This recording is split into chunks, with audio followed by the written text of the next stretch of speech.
வணக்கம். மே 18 நினைவுகள் மாறுமோ? மே என்று வந்ததும் மேனியே நடுங்கிடும். தாயென வளர்ந்தோம், தலை நிமிர்ந்து இருந்தோம். பேயாக வந்த காடையர் பேதலிக்க வைத்த நாள் தீயாக எரிகின்றதே, தீராத கவலையம்மா. மே என்று வந்ததும் மேனியே நடுங்கிடும். தாயென வளர்ந்தோம், தலை நிமிர்ந்து இருந்தோம். பேயாக வந்த காடையர் பேதலிக்க வைத்த நாள் தீயாக எரிகின்றதே, தீராத கவலையம்மா.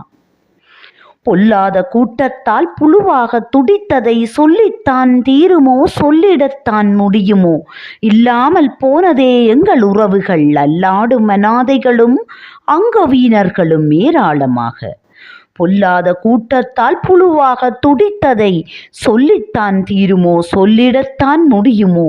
இல்லாமல் போனதே எங்கள் உறவுகள், அல்லாடும் அனாதைகளும் அங்கவீனர்களும் ஏராளமாக. செத்து மடிந்த தாய் மார்பிலே சேய்க்குத்தான் பால் வருமோ? கத்தும் குரல்தான் தாயவள் காதிலே கேட்டிடுமோ? பொத்தி வளர்த்த பெண் பிள்ளை புடவையின்றி வீதியிலே பித்து பிடித்த தந்தை பட்ட துன்பம் யார் அறிவார்? செத்து மடிந்த தாய் மார்பிலே சேய்க்குத்தான் பால் வருமோ? கத்தும் குரல்தான் தாயவள் காதிலே கேட்டிடுமோ? பொத்தி வளர்த்த பெண் பிள்ளை புடவையின்றி வீதியிலே பித்து பிடித்த தந்தை பட்ட துன்பம் யார் அறிவார்?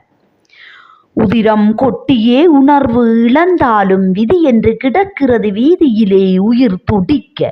மதிகெட்ட காடையனுக்கு மதவெறியோ மதுவெறியோ? கதிகலங்கி நிற்கிறோமே, கண்கட்டு வித்தையானதோ?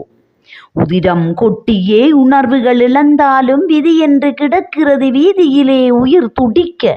மதிகெட்ட காடையனுக்கு மதவெறியோ மதவெறியோ? கதிகலங்கி நிற்கின்றோமே, கண்கட்டு வித்தையாக. நிறை மாத கற்பிணியின் நினைவுகள் சிதைந்தது. கரையான குருதியும் காய்ந்து போனது. அறை கூவி அழைத்தும் அருகிலே யாருமில்லை. குறையாத அலறல்கள் கொஞ்சமாய் அடங்கி பிணங்களானது. நிறை மாத கற்பிணியின் நினைவுகள் சிதைந்தது. கரையான குருதியும் காய்ந்து போனது. அறை கூவி அழைத்தும் அருகிலே யாருமில்லை. குறையாத அலறல்கள் கொஞ்சமாய் அடங்கி பிணமானது. கொன்று குவித்தவரும் கொதித்து எழுந்தவரும் இன்றும் கழுகுகள் தானோ? எல்லோர் சாபத்திலும் மீள்வாரோ? வென்று விட்டோம் என்று தினம் வீரவன வசனம் பேசியவர்கள் என்றுமே கடவுள் கண்ணிலிருந்து தப்பித்து விடுவாரோ? கொன்று குவித்தவரும் கொதித்து எழுந்தவரும் இன்றும் கழுகுகள் தானோ? எல்லோர் சாபத்திலும் மீள்வாரோ? வென்று விட்டோம் என்று தினம் வீரவசனம் பேசியவர்கள் என்றுமே கடவுள் கண்ணிலிருந்து தப்பித்து விடுவாரோ? நன்றி.